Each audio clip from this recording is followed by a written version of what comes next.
not BFK Reeves. This is really heavyweight. I soak the hell out of my paper because sometimes I do heavy embossings and you have to soak it overnight for that. My initials are on the back because I did that before I tore it down, so I knew which was the back and the front. So I know this is the front. I'm going to lay the paper down, take half the towel, don't crease your paper, and from the inside out, I'm going to blot my paper. And you don't want it too dry, but you don't want to see any shiny paper, any shiny water on the paper. No shiny water on the paper.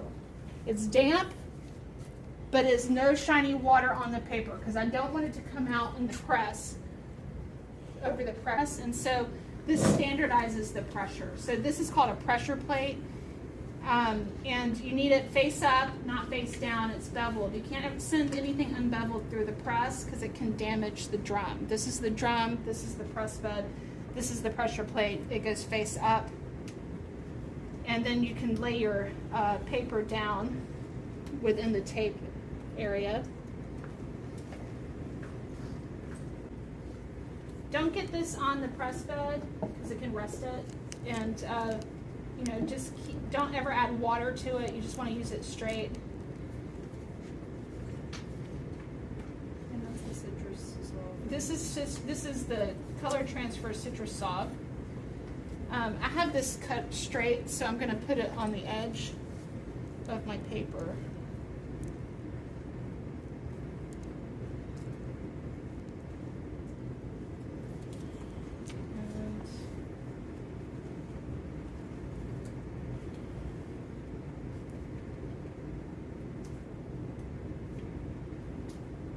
Thinking about diagonals, you know, like different lines and diagonal movement. And I'm looking at the shapes.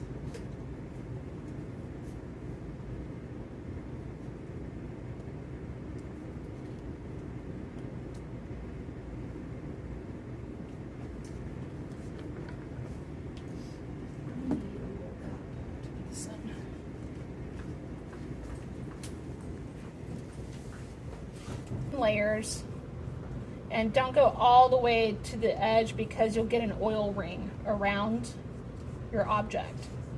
So I go almost to the edge, and then the paper pulls it the rest of the way. See how I'm holding it down? I'm not moving it once I get started.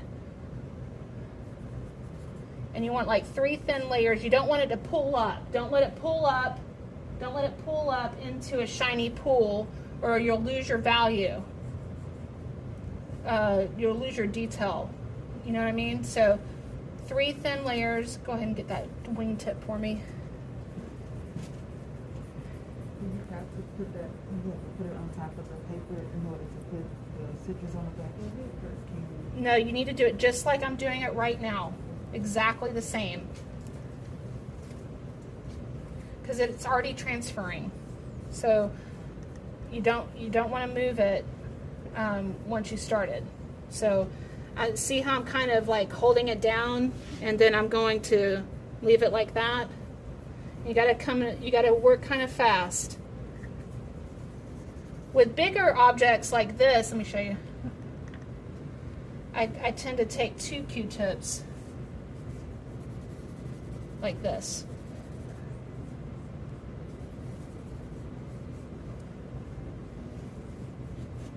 You're working fast because the citrus all dries? Yes, so if it starts to dry out, add a little bit more to that area. You can see it if it's drying out before it goes through the press.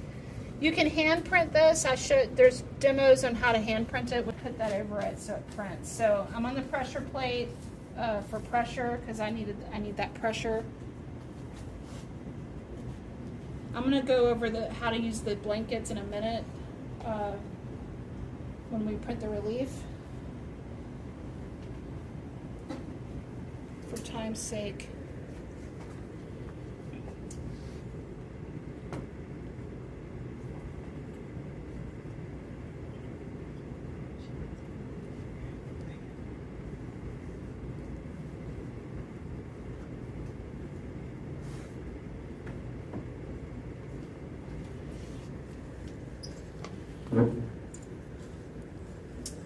Somebody can print printing big blocks on this. Can you start turning that right, left loose, right tight? Just start turning it for me.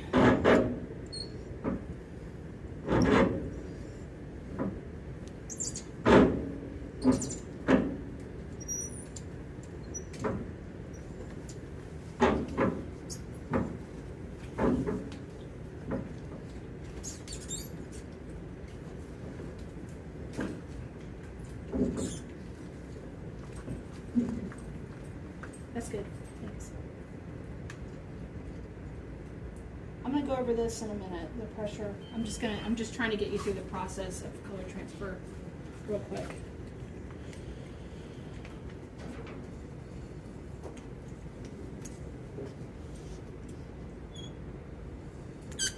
Do you remember this? Yeah.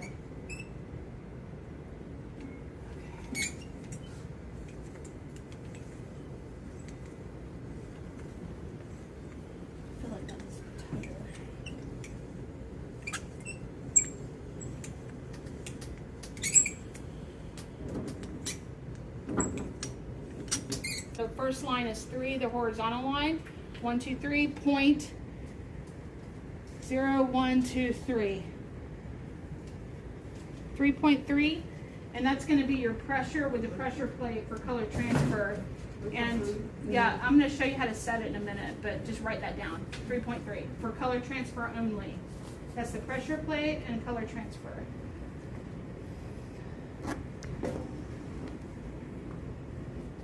So what I'm going to do is I'm just going to check this first, okay?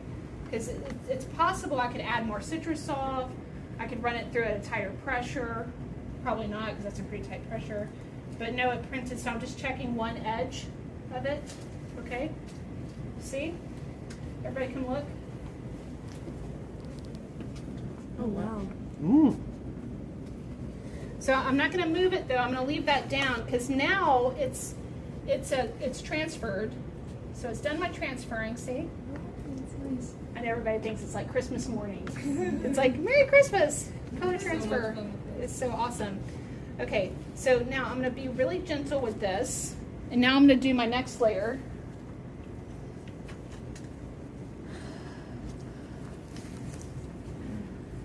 I think for this one, I want to put this underneath. Let's see.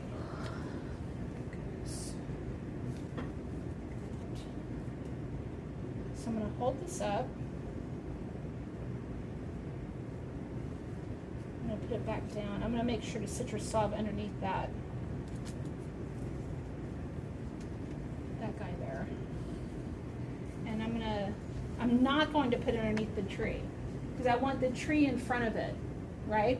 But I want the bird, I want this to print over the bird tail, okay? Did everybody see how I'm making that decision? Okay. So come help me out.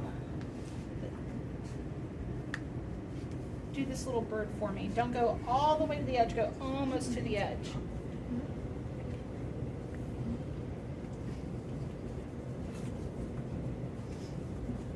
I wanted to be in the background, so that's good because I knew it was going to be light because it was already light gray, but it's a cool shape. See that? Okay. So now I'm going to show you what it's like to. I'm going to remove this stencil. Just before we can go in, what she said, I was trying to write something down and I forgot, but it was important. About the fat and the green. So if you wanted to do ink on the back of this, you would do that after this process. What? Like if you wanted to. Yeah. Okay. Thank you. It's the same thing I just asked. Okay, but we're not there yet. I'm gonna talk to you about this in a second. Hold on. So, I'm deciding what to remove. I'm gonna remove these two. These are stencils though, but I'm removing them. I'm gonna allow the ink to print over that area, but I'm gonna leave this down and this down to protect those. I don't want the ink. Now they're not color transfers anymore. Now they're masking stencils. They're gonna mask out the ink on the plate, and it's going to print side by side.